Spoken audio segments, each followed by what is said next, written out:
In today's video, I'm going to teach you how to share your screen on Google Meet. Sharing your screen can be an invaluable tool for presentations, remote teamwork, and online classes, allowing you to easily and effectively communicate information. Let's walk through this simple process so you can start sharing your screen with confidence. First, ensure that you are in a Google Meet session.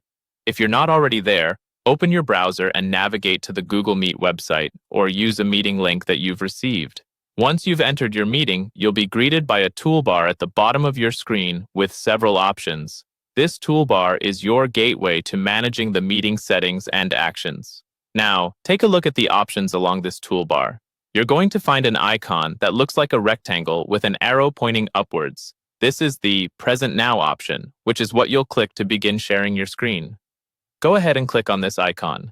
Doing so will reveal a drop-down menu with several options on how you'd like to share your screen: a Chrome tab, a window, or your entire screen. At this point, you can choose which part of your screen you want to share. Let's go over the options. If you select a Chrome tab, you can share a specific tab from your browser, which is perfect for when you want to keep the focus only on that web page.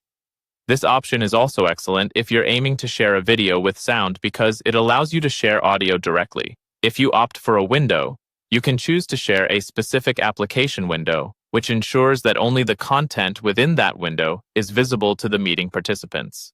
Lastly, selecting your entire screen will display everything that happens on your screen. This choice is ideal for presentations that jump between multiple applications or windows. After you've made your choice and selected what you want to share, you'll be prompted to confirm your selection by hitting the Share button that appears. Clicking this will initiate the screen sharing process, and the participants in the meeting will now be able to see the content you selected. Your screen is now being shared. You'll notice a notification indicating that your screen is visible to the participants, and you can carry on with your presentation or demonstration as needed. Keep in mind, if you want to stop sharing at any point, just go back to the meeting interface and find the Stop Presenting button. Clicking this will cease the screen share. And there you have it. You've successfully learned how to share your screen on Google Meet, which will undoubtedly enhance your online interaction and collaboration capabilities. Thank you for watching, and I hope this guide helps you navigate your next Google Meet session with ease.